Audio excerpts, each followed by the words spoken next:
Sall ni nga xam ne tënk na contrat yi nga xam ne moom la def autour du pétrole yow da nga jàpp ne bi niñ ko defee baaxul ci Sénégal wala ñoom dañoo xamuloon wala ni àdduna di doxee par rapport ak normes yi ak standards yi dañ ko respecté wul quel est le problème concrètement. d'abord Macky Sall man maa njëkk a wutal pétrole Sénégal mu sàcc ko. déggoo li ma la wax. dégg nga li ma la wax. Macky Sall nawloowuma ko. duma moroomam nawloowuma ko. mais est-ce que vous avez finalement problème personnel. dama ne du question personnelle duma moroomam dégg lu ma wax. su ma daan toog mu toog Ablaye Wade toog Ablaye Wade daf koy jàpp allez bàyyi leen mag Adama loolu lañ seq. loolu lañ seq. duma moroomam loolu mooy nag. du ngeen bëgg ñu wax leen ko. c'est ça la réalité. ah dem na ba nekk fi président. de la plus haute. man gis naa ko mu tëdd ak jigéen. non c'est dans le cadre privé quoi. non yaa ngi ci thématique yu am solo. non peut-être moom. non ci pétrole bi le président on est sur la bonne voie. c'est-à-dire que non on est sur la bonne voie on vous le conseille on est sur la bonne voie. voilà c'est-à-dire que yaa ngi voilà yaa ngi si les faits loo xamante ni y a pas de voilà si loolu la ñuy wax quoi. le reste c'est dans le cadre privé quoi voilà. mais pétrole bi maanaam les contrats yi ñu def. waaw xaaral ma wax la si pétrole. waaw. Premier contrat bi ñu am à l'époque j'étais à Vienne et je dînais chez le secrétaire général de l'OPEP président de l'OPEP qui est mon ami Ridwanou Loukman bi ñuy waxtaan après mu ne ma mais Adama mën naa dimbale Sénégal pour ñu def lii ak lii ma ne d'accord très bien xaaral ma woo Ablaye Wade ma woo ko si guddi gi et puis mu ne ko danañ ko jox lii bi mu ko defee mu ne voilà la lettre nii nga ko war a bindee man danaa ko lijjanti ma defar lettre bi Ablaye Wade jël lettre bi fekk ma rentré à Londres mu jël lettre bi Macky Sall nga xam ne il était là en train de flotter ne xaaral ma yóbbu ko ba mu demee Londres Nigéria di jël ci pétrole bi parce que ki nekkoon OPEC c'est un ancien ministre nigérian du pétrole mais conseiller du président nigérian Ridwanou Loukman encore une fois bi Macky Sall demee amul dara si guddi gi ma nekk Londres sama téléphone sonné c'est Macky ki me dit Adama ñëw nañ fii mais gis nañ Obasanjo gis nañ président de la société nigériane de pétrole Gaius Obaseki mais amuñu dara président bi ma ko waxee nee na wool Adama bi ma wooyee ma ne ko bon xaaral ma woo mon ami là Ridwanou Loukman il m'a dit ils sont où ma ne ñu ngi si hôtel Hilton à Abuja mu ne nee nañ xaar ba demain matin ñu ànd ak man parce qu'il devait rentrer au Niger le matin ñu àndoon ak Macky Sall ñu ngi may déglu man du ma waxatuñ y a des témoins bi ñu yeewoo suba teel mon ami les prend yóbbu leen si bureau am ne toog leen lan ngeen soxla mu ne lii tant de barils de pétrole jox naa leen ko fuel oil pour Senelec jox naa leen ko signer un accord pour essayer d'étendre le gazoduc du Nigeria au Sénégal d'accord naa si bind yëpp mu ne ma après sama xarit bi woo ma ne Adama waaw ce gars yi de ñëw nañ fi de mais ils sont pas matures hein li ma leen jox yëpp après ñu am wool Obasanjo bokk pour confirmer mu bës interministériel bi laaj Obasanjo ne ko j'ai la délégation sénégalaise joxe na leen ABCD ñoom Macky Sall jug taxaw di fecc si kanamam quelqu'un qui était non mais c'est que xam nga doyen fan laa bëggoon ñu ñëw mooy contrat yu mujj yi danaa fi ñëw xaaral ma man fa lay jëm mais dama la bëgg a wax affaire bi lii yëpp dafa am procédure donc biñ jógee di fecc si kanamam quelqu'un qui a été président de l'OPEP nga xam ne baatam su ko waxee secrétaire général su waxee benn baat suñu daan nekk Londres maa ngi moom ñuy waxtaan wala Vienne nit ñi dañaa daw si ginnaaw pour mu wax benn baat pour influencer le cours du pétrole xam nga kooku su lu mayee contrat yu mel noonu nga jóg ji fecc dafay reetaan mu ne nag Macky Sall ñoom ñibbisi ñëw dem si presse bi Nouvel Horizon Laye Bamba Diallo ñoom ñi ñëpp ñu ngi fi ñëwoon di bind oui ils ont négocié le pétrole ils vont partager l'argent c'est chez Adama à Londres ma ne déedéet corriger ça ils ont corrigé ma ñëw ne Ablaye Wade fii dans son bureau ne ko Wade lii ma wutal Sénégal ñoom Macky Sall ñu ngi koy sàcc arrêtez ça. et sur ce point nga baal ma xanaa mooy confirmer propos yi Ousmane Sonko ne wax à l'époque que ne ñu ngi gaare ay plan ak yooyu noonu pour jëm yóbbu pétrole bi.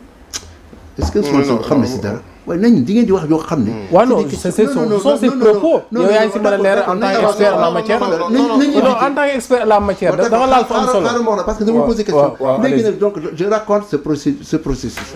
Après 2014 on a découvert au Sénégal le pétrole Sangomar, ça c'est différent, ça c'est à l'intérieur du Sénégal. On a découvert également le gaz de grandes tortues aimiennes entre le Sénégal et la Mauritanie. On a découvert également d'autres gaz onshore au Sénégal. bi loolu amee.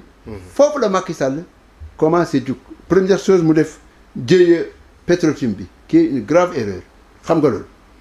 dans les pays yi nga xam ne dañoo def une gestion vertueuse de leurs hydrocarbures comme la Norvège soo demee Norvège à Stavanger la ville du pétrole et du gaz au Niger en Norvège soo fa demee da nga gis les 10 commandements de l'exportation du pétrole et du gaz nga xam ne faire de la valeur ajoutée dans la transparence nga xam ne xaalis bi nga xam ne moom lay généraliser ñu jëf ko dans un fonds souverain ce que l'on a appelé la stérilisation des devises pour éviter qu'il y ait une inflation yooyu yëpp ñoom def nañ ko ba nga xam ne c'est un modèle de bonne gestion n'est-ce pas des hydrocarbures et celui qui l'a fait c'est un avocat norvégien que j'ai rencontré qui m'a dit Adama nous ce que nous avons fait c'est de bâtir la confiance parce que c'est la clé de l'exploitation des hydrocarbures dans notre pays dans le cas du Sénégal ba commencé am outre l'histoire de Franck Timis bi ma la wax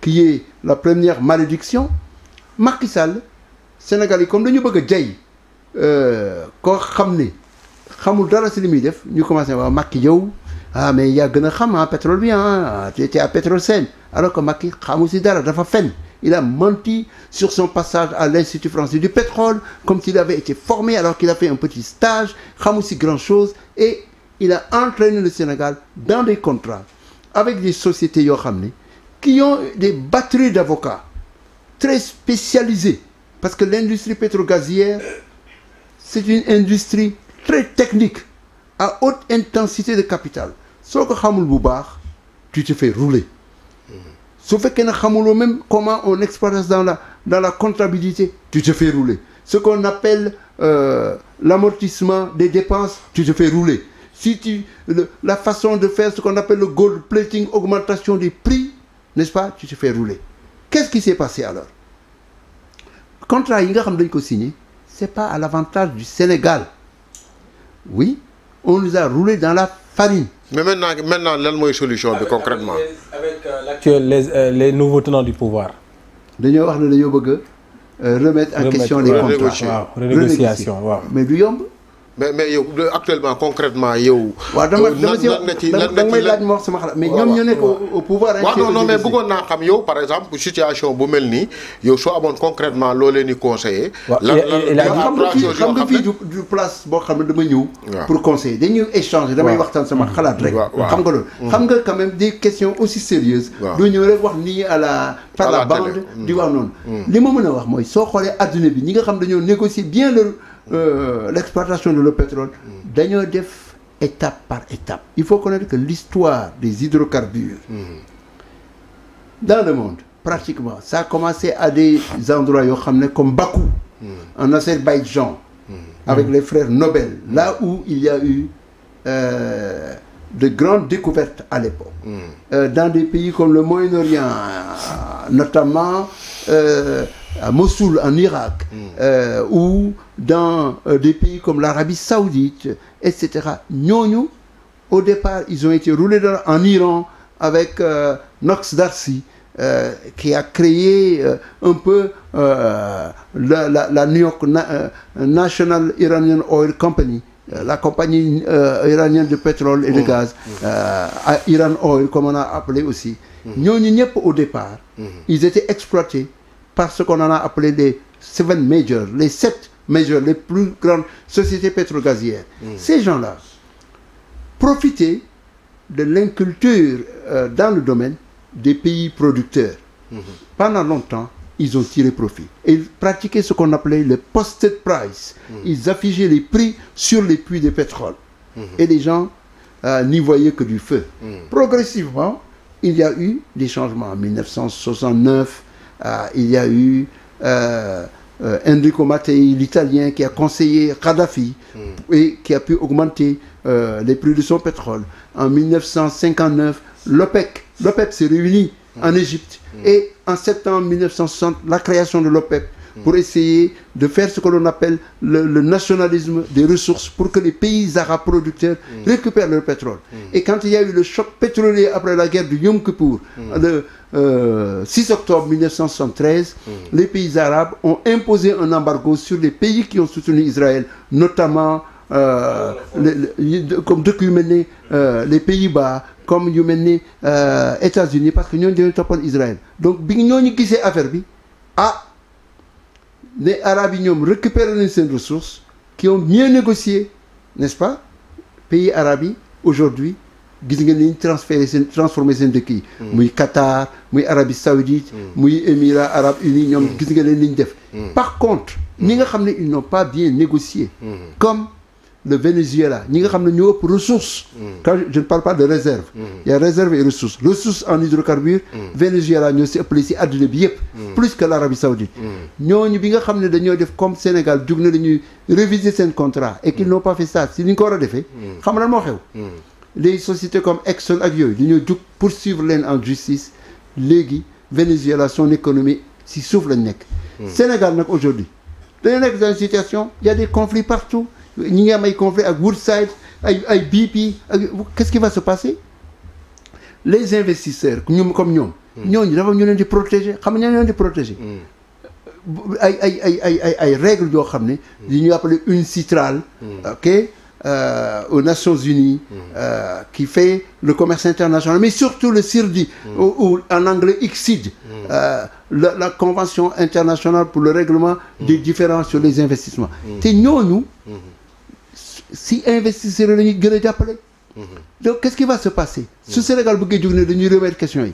vous croyez que nos avocats qui sont ici là sont capables de négocier? seen jàng matu ko mënuñu ko. et puis ñi nga xam ne dañoo signé avant tubaab bi. léegi nag soo bëggee laaj nga ne man lan nga xalaat lan ñu mën a def. benn il faut que Sénégal commencé wax ak ñi nga xam ne ñooy vrais avocats spécialisés dans ces domaines-là. Ça coûte de l'argent. waaye nag mënuñu fi ñëw rek nga journalistes yi ñëw di attaquer à droite et à gauche ba di leen tiital benn. Deuxièmement. xam nga ces sociétés-là ñoom fi ngeen mën a jàppee c'est à la bourse. parce que beaucoup de ces sociétés comme ay BP ay Exxon sont cotées en bourse si bourse lañ bokk. en bourse New York Stock Exchange. et cetera wala ils sont ñoom leur crédibilité. mooy tax seen valeur. boursière di yéeg. waaw léegi su fekkee ne nit ñi gis nañ les nouveaux pouvoirs sénégalais xam nañ ne y a eu des magouilles. mën nañ commencer dem dénoncer leen. à la bourse de New York dénoncer leen dans les grands médias internationaux. Et ça va retarder la production. Production bi dana continuer mais au moins l'État du Sénégal sera en position. mën a négocier parce que ñooñu dinañ tiit lu tax ma wax la ko. xam nga British Petroleum BP nga xam ne mooy def suñu gaz bi. gis nga ñoom ils ont failli mourir. c'est une des grandes sociétés de pétrogaz au monde. Et si je ne m'abuse, créée par les frères Marcus, qui étaient en Indonésie à l'époque. Et donc, ils faisaient le commerce, ils ont fait pour Shell, commerce des coquillages et amener du pétrole et, dans des pays comme la Hollande, avec Henry Detterding et avec la Grande-Bretagne, ce qui a permis progressivement l'utilisation du pétrole dans l'économie britannique. Parce que ce qu'il faut savoir, en 1909, Winston Churchill, nga xam ne moo nekkoon à un moment donné premier ministre de la Grande-Bretagne pendant la Deuxième Guerre mondiale, avant mu nekk ko, Winston Churchill avait été ministre de la Marine. Lui, il avait compris à l'époque, il avait compris que dafa comprendre ne avenir de la guerre, c'est dans le pétrole. Pétrole bi ngay utiliser pour faire les bateaux et tout. Donc ñooñu sooy wax ak ñoom il faut nga yóbbu leen là où ça fait mal. Et je vous dis que British Petroleum ba ñu demee aux États-Unis def fa ce qu'on appelle la marée noire dans le golfe du Mexique ba nga xam ne benn bateau en 2010 British Petroleum dañoo amoon un opérateur boo xam ne qui s'appelait Transocéan dafa exploser rey ay nit ba pare def une marée noire ba loolu amee Barack Obama dafa dem parce que xamoon na ne su ko defuloon politiquement il allait avoir des problèmes dafa dem sur la côte ouest des États-Unis là où accident bi am mu ne les Britanniques vous allez payer parce que on va pas vous laisser faire les Britanniques ont été condamnés à payer 31 000 milliards 500 de dollars de remboursement de 31,5 milliards de dollars de remboursement pardon 31,5 milliards de dollars de remboursement au gouvernement américain pour dédommager les gens là-bas. ñun nag dernière question pour ñun nag ma conclure ñun nag suñu bopp si on veut renégocier ay contrats si on veut avoir en tout cas un poids bargaining power comme on l'appelle il faut que ñu toog def suñu liggéey proprement mais pas dem si tribune yi di tëb di dal naan danañ ko def ñu xam ñoo ko mën a def de il faut aller les chercher les grands cabinets d'avocats Allen & Overy Clifford Chance des gens comme monsieur Kahal ñooñu ñi nga xam ne ñoo xam véritablement l'arbitrage ñooñu ñoo ko mën a def c'est pas les nôtres suñu gars yi xam naa leen je les respecte mënuñu ko def. waaw léegi ki doyen pour ñu dem rapidement rek ñu bañ cee guddal parce que ñu war a dugg ci législative yi mooy dama gis ne ci biir wax bi léegi yaa ngi ko wax ba tudd Bakou. waaw actuellement COP 29 su ma juumul am na fa. aujourd'hui man damay jaaxle su